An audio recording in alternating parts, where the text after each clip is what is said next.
I, Rishna Singh from Takshila Model School, Class 3, Subject Science. We are going to continue. So, we were doing Chapter 6, A Body, a Living Machine. I have told you about our body, how does it works. Okay. So, जितना भी introduction था वो मैंने last lecture में cover किया था. And now today we are going to discuss some organ systems, right? So what are organ systems? First of all, know this organ system. I have told you that organ system is made up of different organs, right? So our body consists of lots of organ systems. Okay? For example, respiratory system, circulatory system, digestive system, reproductive system, है ना, nervous system, muscular system. तो इस तरीके से बहुत सारे systems हैं and each and every organ system is going to perform member. मतलब कोई एक होल ग्रुप है, ठीक है, तो एक मेंबर का जो फंक्शन है ये परफॉर्म करेगा, ठीक है, ताकि सारे एक साथ वर्क कर पाए. Togetherly they can perform the task, right? So हर एक ऑर्गन सिस्टम अपना वर्क परफॉर्म करता है. So we will start from respiratory system. Respiratory system, what does it consist of? सबसे पहले हम देखते हैं रेस्पिरेटरी सिस्टम में क्या क्या चीजें आती हैं. स्टूडेंट्स, रेस्पिरेटरी जो वर्ड है वो रेस्पायर, यहीं से आया है, रेस्पायर, ठीक है. तो इसमें क्या होगा, सबसे पहले जो एयर है that will go inside us, right, through the nose. Inhaling of air, okay, and that inhaled air will reach to the lungs. कहां पे जाती है वो? आपके लंग्स में पहुंचती है और वहां से जो कार्बन डाइऑक्साइड है वो बाहर आती है, right? So this procedure is basically followed in respiratory system. So just we are going through the diagram, students. This is the diagram of respiratory system. So first of all we will look what are the organs by which respiratory system is consist of. ठीक है, चलिए देखते हैं कौन से organs से respiratory system बना है. सबसे पहले nose, then windpipe and lungs.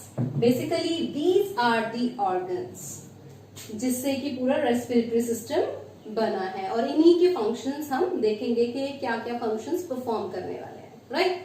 सो अब हम देखते हैं कि रेस्पिरेटरी सिस्टम में होता क्या है, इसका प्रोसेस क्या है, फंक्शनिंग क्या है, राइट? लुक, एयर जो हम एनवायरमेंट से इनटेक करते हैं वो नोज के थ्रू जाएगी, ठीक है. और ये बेसिकली जो एयर होती है उसमें क्या होता है, ऑक्सीजन होता है जो हम इनहेल करते हैं, इनटेक करते हैं. तो ये नोज के थ्रू एंटर हुआ, माउथ के थ्रू नहीं लेना है हमें एयर, ठीक है. क्यों नहीं लेना है? क्योंकि नोज में हेयर्स होते हैं प्रेजेंट, ओके. अब हेयर्स का फंक्शन भी ये है कि जो डस्ट पार्टिकल एयर के साथ अंदर जाने की कोशिश करते हैं उनको हेयर्स ट्रैप कर लेते हैं, ठीक है. तो डस्ट पार्टिकल्स और जितने भी जर्म्स होते हैं उनको ट्रैप कर लिया जाता है वहीं, सो दैट वो लंग्स तक ना पहुंचे, ओके. क्योंकि जो डस्ट है और जर्म्स हैं वो हमारे लंग्स को खराब कर देंगे, इन्फेक्शन कॉज कर सकते हैं, राइट? तो फिर वो नोज में ही ट्रैप हो जाते हैं और फिर क्लीन कर देते हैं हम, ठीक है.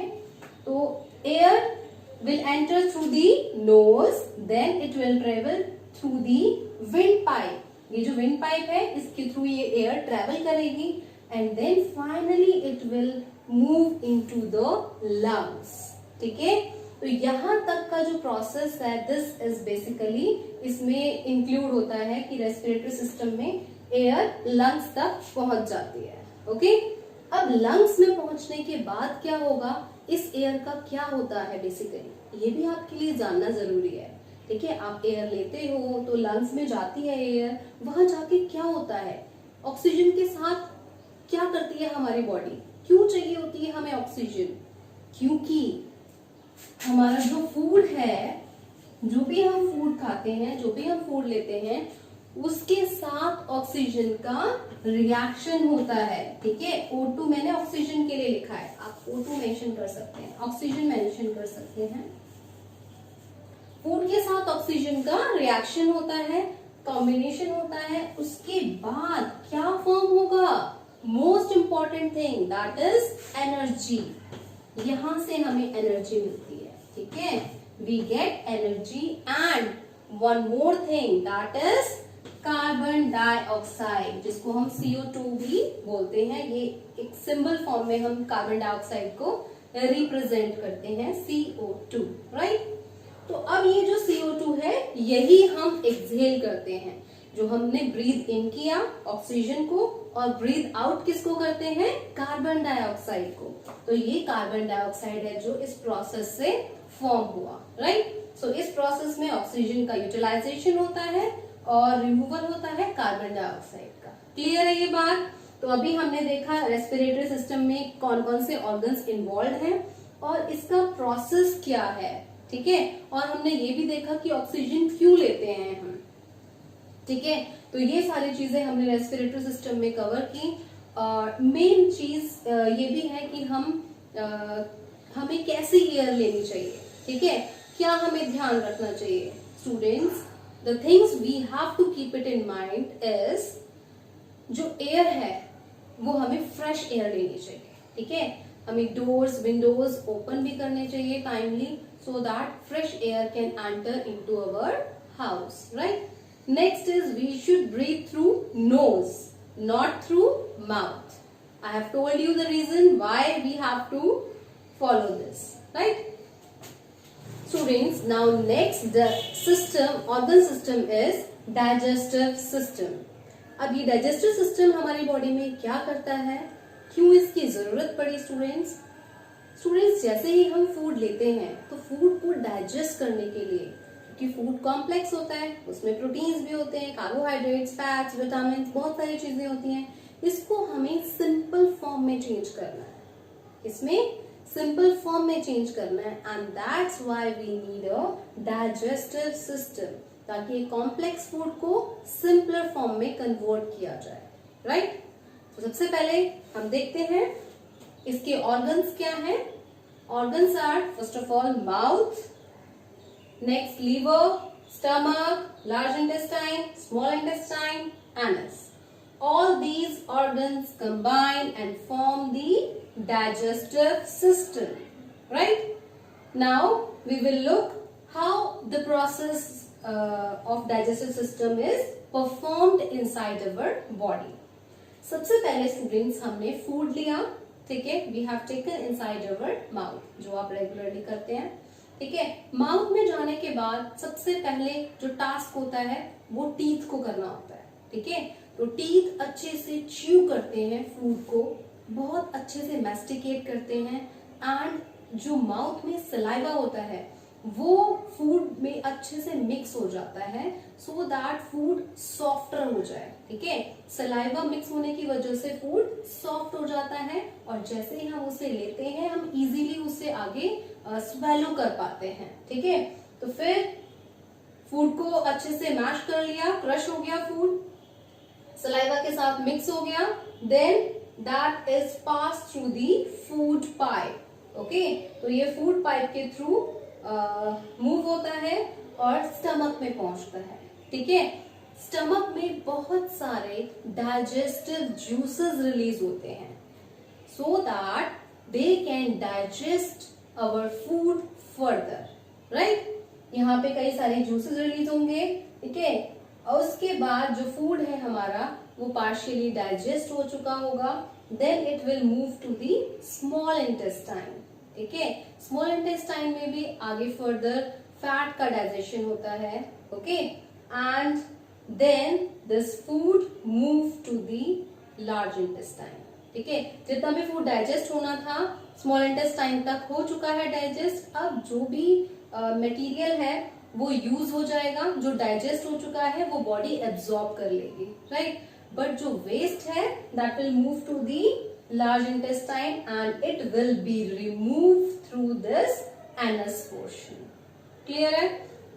So this was the function of digestive system. किस तरीके से digestive system हमारी बॉडी में परफॉर्म करता है, और आप रेगुलरली ये वर्क, आपकी बॉडी रेगुलरली ये वर्क परफॉर्म करती है, बट आपको नहीं पता कि हम फूड लेते हैं उसके बाद क्या होता है फूड का. So this was very interesting I think for you, that you will be able to know what is the fate of food, कहाँ जाता है food, क्या होता है food का. Okay, so food जैसे ही आप माउथ में लेते हैं उसके बाद स्टमक में जाता है, then small intestine में, and then large intestine, and finally जो वेस्ट है वो रिमूव हो जाता है बॉडी से, और जो अच्छी चीजें हैं, गुड थिंग्स है, न्यूट्रिएंट्स जो एब्जॉर्ब कर लेती है बॉडी. ओके, और आपकी बॉडी फिर उसकी वजह से कैसी हो जाती है, मच हेल्दियर. ठीक है, और स्ट्रांग होते चले जाते हैं आप इसकी वजह से. ठीक है, क्योंकि बॉडी एब्जॉर्ब करती है वहां से न्यूट्रिएंट्स को. Fine.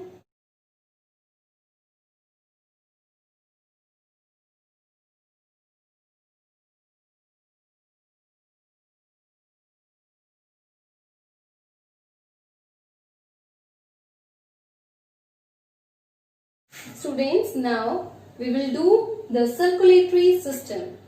First of all, just take your hand and put it on the left side of your chest and feel it. What you are feeling? There is some rhythmic movement. एक movement पता चल रहा है, up down. एक movement है. ये movement किस organ की वजह से है? Yes, it is because of heart. Okay, it is because of heart. And students, when you are injured or somebody is injured, so blood releases from that. Okay, तो वो blood कहाँ flow करता है? Blood कहाँ flow करेगा? Blood vessels में. एक छोटी छोटी veins होती हैं, vessels होती हैं, तो वो blood vessels में move करता है. So circulatory system में हमारे 3 organs हैं. First is heart, blood and blood vessels, जिसकी वजह से पूरा टास्क परफॉर्म होता है सर्कुलेटरी सिस्टम का. राइट, तो यहाँ पे क्या वर्क परफॉर्म होगा स्टूडेंट्स? पूरी बॉडी के अंदर ब्लड फ्लो हो रहा है. ठीक है, जो ब्लड फ्लो है वो किसके अंदर हो रहा है? वेन्स में. ब्लड फ्लो, वेसल्स जो होती हैं, वेन्स होती हैं, उसके अंदर ब्लड फ्लो होता है.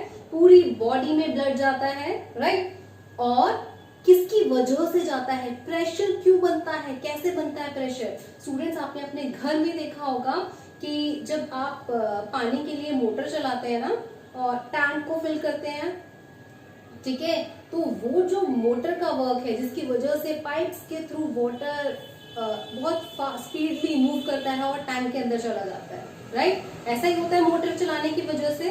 तो आप ऐसा समझ सकते हैं कि हार्ट एक पंपिंग मशीन है, ये भी एक मोटर की तरह है, जिसकी वजह से जो ब्लड है वो ब्लड वेसल्स में मूव करता है, मूवमेंट शो करता है. राइट, तो बेसिकली ब्लड जो है पूरी बॉडी में मूव करता है. किसकी वजह से? हार्ट की वजह से. बट ये मूव हो क्यों रहा है?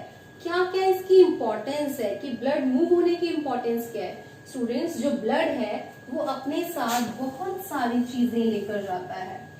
Okay, it transports a lot of things. For example, it transport food, it transport oxygen,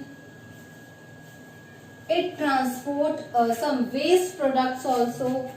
ठीक है, तो ये अपनी उनकी जो डेजिग्नेटेड प्लेस है जहां पे इनकी रिक्वायरमेंट है. फॉर एग्जाम्पल, ऑक्सीजन की रिक्वायरमेंट, हर एक सेल को ऑक्सीजन की रिक्वायरमेंट है.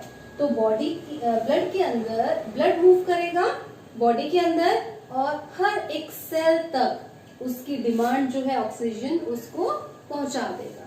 राइट, तो इस तरीके से अलग अलग जो ट्रांसपोर्टेशन है, ये चीजें जितनी भी हैं वो ब्लड में मिक्स हो जाती हैं. उसके बाद जहां उनको पहुंचना होता है वो ब्लड के थ्रू पहुंच जाती है.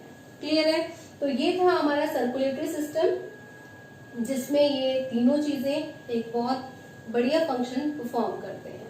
Right, so I think this must be clear to you all. बहुत अच्छे से समझ में आया. आज हमने ये 3 सिस्टम्स कंप्लीट किए. First is respiratory system, second is digestive system, and third one is circulatory system. तो ये जितने भी सिस्टम्स थे ये हमारी बॉडी के अंदर प्रेजेंट होते हैं, ह्यूमन बॉडी में प्रेजेंट होते हैं. और भी बहुत सारे सिस्टम्स हैं, वो हम नेक्स्ट लेक्चर में डिस्कस करेंगे. Okay, thank you.